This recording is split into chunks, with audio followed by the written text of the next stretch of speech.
नमस्कार, astrology first पर आप सभी का बहुत बहुत स्वागत है। और हम आज बात करेंगे कर्नाटक चुनाव को लेकर। कर्नाटक चुनाव की तारीख तय हो गई है। अब इसका क्या परिणाम निकलेगा जानेंगे प्रसिद्ध ज्योतिष आचार्य पंडित अरविंद तिवारी जी से। पंडित जी, आपका बहुत बहुत स्वागत है। तो पंडित जी, कर्नाटक चुनाव के बारे में आपका क्या ज्योतिष विश्लेषण है? देखिए, कर्नाटक चुनाव दक्षिण भारत में भारतीय जनता पार्टी का प्रवेश द्वार सबसे महत्वपूर्ण, क्योंकि ये एकमात्र ऐसा प्रदेश है जिसके चलते भारतीय जनता पार्टी आज जो पिछले 9 वर्षों से सत्ता में बैठी है वो केवल और केवल कर्नाटक प्रदेश पर शासन करने के कारण है। आप देखिए, पिछली बार के चुनाव में भी भारतीय जनता पार्टी को बहुमत नहीं मिला और पिछली बार भी कांग्रेस और जनता दल एस जो थे उन दोनों ने मिलकर अपनी एक साझा सरकार बनाई। बाद में कांग्रेस के कुछ कथित विधायक टूटे और भारतीय जनता पार्टी में वो शामिल हो गए। इस बार की परिस्थितियां भी कमोबेश वैसी ही हैं। इस बार चूंकि आप देखिए कि 10 मई को चुनाव होने जा रहा है। 10 मई के यदि मैं ग्रहों की बात कर सकता हूँ, 10 मई की कुंडली का भी एक विश्लेषण देखेंगे कि 10 मई को चुनाव की कुंडली क्या बनती है। तो 10 मई के दिन की जो ग्रह स्थितियाँ कुछ इस प्रकार से बनती हैं। शुक्र और मंगल दोनों ही मिथुन राशि में हैं। एकादश भाव में बृहस्पति, राहु, सूर्य और बुध के साथ बैठे हुए हैं। वहीं शनि भाग्यस्थान में है। चंद्रमा, जो कि सबसे ज़्यादा इम्पॉर्टेंट प्लेनेट है, वो बैठा हुआ है धनु राशि में। देखिए, धनु राशि यानी भारतीय जनता पार्टी की राशि से द्वितीय भाव की राशि। भारतीय जनता पार्टी की कुंडली क्या है? मिथुन लग्न और वृश्चिक राशि की पार्टी है। शनि का ढैया प्रारंभ हो गया है भारतीय जनता पार्टी के ऊपर। शनि भारतीय जनता पार्टी की कुंडली में भाग्येश है। देखिए, ये चुनाव 2 लोगों के इर्द गिर्द लड़े जा रहे हैं। उनमें से सबसे पहले व्यक्ति हैं येडियुरप्पा जी और दूसरे जो कांग्रेसी व्यक्ति हैं जिनका नाम है DK शिव कुमार। ये 2 प्रमुख व्यक्ति हैं जो कि इस बार के चुनाव में सबसे ज़्यादा अपनी महत्वपूर्ण भूमिका निभाने जा रहे हैं। परंतु मेरा अपना बहुत स्पष्ट रूप से आकलन है कि इस बार जिस भी दल की सरकार बनेगी उसको स्पष्ट बहुमत प्राप्त होना चाहिए, चाहे वो कांग्रेस की सरकार हो या भारतीय जनता पार्टी की सरकार हो। तो मेरा अपना मत है कि स्पष्ट रूप से सरकार बनने की पूरी संभावना है। जी पंडित जी, कर्नाटक की भी विधानसभा चुनाव जो मई में होने जा रही है, उसमें आपके अनुसार किस पार्टी को बहुमत प्राप्त होगी? देखिए, मेरा मानना है कि जो सबसे बड़ी पार्टी के रूप में इस बार कर्नाटका चुनाव में उभरेगी वो कांग्रेस पार्टी होगी। कांग्रेस पार्टी को 95 से 110 के बीच में सीट मिलना चाहिए। देखिए, कर्नाटका विधानसभा की जो असेंबली है वो 124, वहाँ पे स्पष्ट बहुमत के लिए बेहद आवश्यक है। लेकिन आप देखेंगे कि स्पष्ट बहुमत के आंकड़े को कोई भी पार्टी वहाँ पर आसानी से प्राप्त नहीं कर पाएगी। लेकिन कांग्रेस चूंकि सबसे बड़ी पार्टी के रूप में उभरेगी और दूसरी पार्टी के रूप में जनता दल सेक्युलर, जो कि हरदन हल्ली डोडेगोड़ा यानी देवगौड़ा साहब की जो पार्टी है, वो कहीं ना कहीं 20 से 25 सीटें लाती हुई मुझे दिखाई दे रही है।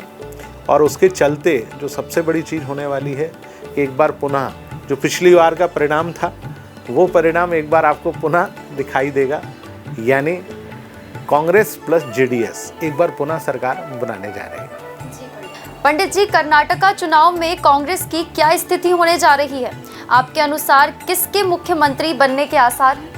देखिए, मैंने आपको बताया कि कांग्रेस जो है इस बार प्रदेश में सबसे बड़ी पार्टी के रूप में उभरेगी।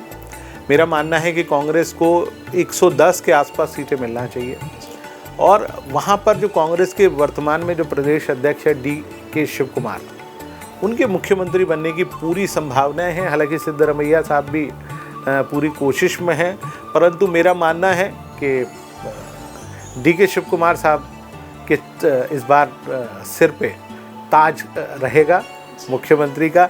जो मैं हमेशा कहता हूं कि कौन बनेगा मुख्यमंत्री, तो मेरे अनुसार DK शिव कुमार साहब को मुख्यमंत्री बनना चाहिए। तो पंडित जी, कर्नाटका चुनाव में येडियुरप्पा क्या वर्तमान में जो मुख्यमंत्री हैं उनके नेतृत्व में भारतीय जनता पार्टी कितनी सीटें जीतने जा रही है? देखिए, कर्नाटका चुनाव जो लड़ा जा रहा है वो भारतीय जनता पार्टी येडियुरप्पा साहब के नेतृत्व में लड़ रही है।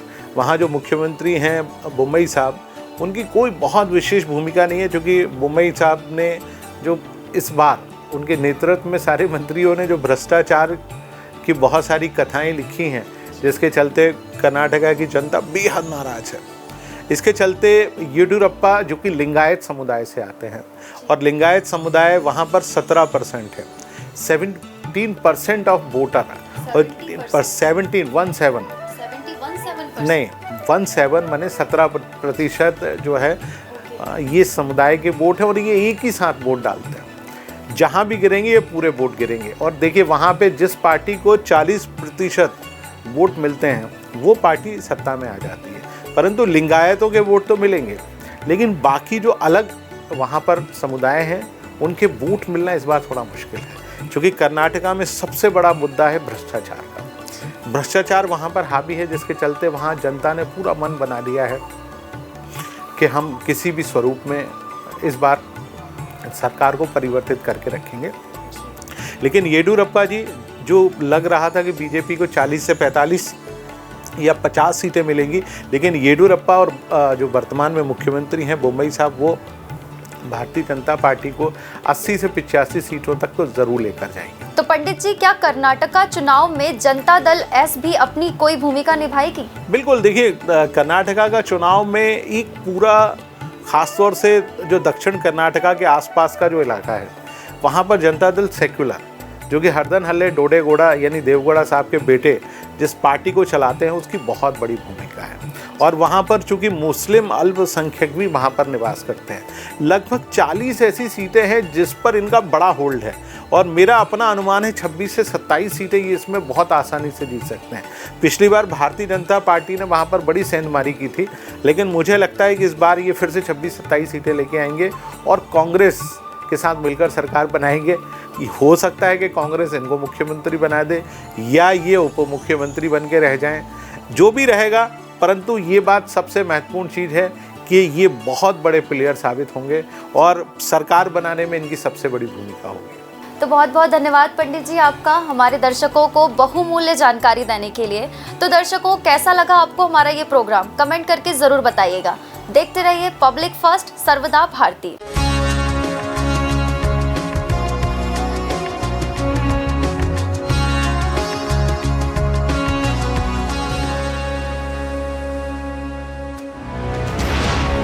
ये है इंडिया फर्स्ट कम्युनिकेशन और आप देख रहे हैं पब्लिक फर्स्ट, सर्वदा भारतीय।